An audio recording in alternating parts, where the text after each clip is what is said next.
Hello everybody, welcome back to the channel. It is me, Jordan Young, aka Sneakernomics, back with another certified hood classic. In today's banger, I'm gonna be once again withdrawing a pair of shoes from a box and telling you my thoughts on them. You guys really showed out and snapped on the last review that I did. Had way more views than usual. And so I just wanna say thank you guys very much for the support. And if you aren't already subscribed to the channel, make sure that you do so. And if you don't wanna do that, it's absolutely fine. You can piss off. No, I'm only joking, but low key, I'm absolutely not. In today's episode, I have a pair of shoes that I swore I would never buy. The Yeezy foam runners. If you guys know me and my content, you'll know that I have pretty much been roasting this shoe non-stop since 2019 when we first saw them. I've called them little laundry baskets, cheese graters, bicycle helmets, sea amoebas, predator helmets. I've held this unrelenting position that these were no doubt inspired by ciabatta bread. I have always found this shoe hideous. And upon opening up the box and discovering the contents, what I can say is that all of those feelings were confirmed. Let's start off with the box. So I've got to admit, I was a little bit thrown off by the box because there wasn't the usual Yeezy branding, but when I opened the box, I discovered the branding is actually on the inside. This box has simply been put together inside out, and that is that. Now, getting into the shoes themselves, I've got to admit, these are horrible. Hideous, horrendous, somewhat offensive to the eyes. This isn't one of those situations where they actually look better in hand. They actually look worse in hand. Now, there are one or two angles that you can hold them at where they don't look quite so egregious, but both of those angles happen to be behind the head. All I want to do when I look at this shoe is just put some dirty laundry in them. In terms of the materials, it's this EVA foam mixed with algae or something. Has this crazy design that we're all well used to at this point. Is this kind of like vagina opening where you slot your foot into. The holes and stuff obviously allow for a nice bit of ventilation, but the main reason why everybody loves these is obviously because of the comfort. And when you look at the footbed, it has this nice kind of baubled footbed, and then on the outsole you've got this traction pattern mixed with these undulations which are really nice and squishy. And so the draw card of the entire shoe is really the breathability, the lightness, and the comfortability underfoot. These cost 80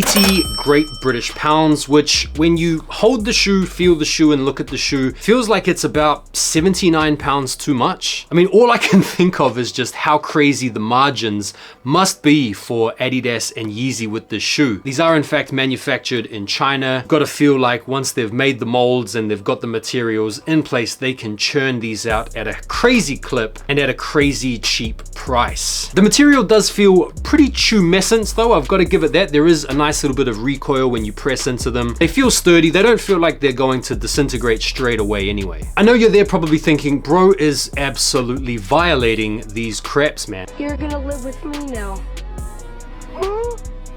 I'm gonna take care of you. Why on earth did you buy them if you hate them so much? And the truth is, I bought them because I wanted to see what all the fuss was about. I was never going to pay resale for these. When the whole Ye and Adidas breakup went down, I kind of resigned myself to the fact that I would never own a pair of foam runners. But then when Adidas announced they were going to liquidate all the stock and they had some foam runners left over, I thought, man, this is going to be my last chance to cop a pair for retail. And so why not just go for them, get a pair in, see and feel what all the fuss is about. And as much as I don't like the look of the foam runner, it can't be understated just how important this shoe is in the modern sneaker culture. I mean, this shoe right here pretty much set off the foam shoe trend. Of course, it wasn't the first foam shoe. We can credit Crocs with that going back long before the Yeezy foam runners, but when this shoe landed and became popular, it pretty much set off this entire trend for comfortable foam-based footwear. And so whilst Crocs might have been the precursor, the Yeezy foam runner was definitely the foam shoe that popularized foam shoes and is the reason why we have this massive explosion with foam technology and every other brand wanting to get a slice of the action. And so whether you like them or not, you've got to respect the fact that these are a pretty big piece of sneaker culture history right now. I know there might be a few of you out there thinking, damn, Sneakernomics, what an L. How can you support Ye? How can you be co-signing his anti-Semitism? Or how can you be endorsing all of that whack stuff that he was saying? Just know that I'm able to separate the art from the artist. I learned how to do this many years ago, as I'm sure a lot of you guys out there also did with people like Michael Jackson. Just because the dude might be off the rails doesn't mean I can't enjoy or respect his designs or the influence that he's had on these designs. I know this was like a Steve Smith concoction, I think. But just know I'm not endorsing what Ye's been up to in recent times. I'm just trying to enjoy the footwear. So don't at me in the comments. Or you can at me, actually, to be honest. I don't really mind. It's good for engagement. And so the moments I have been waiting for. Let's put these bad boys on and see what all the fuss is about.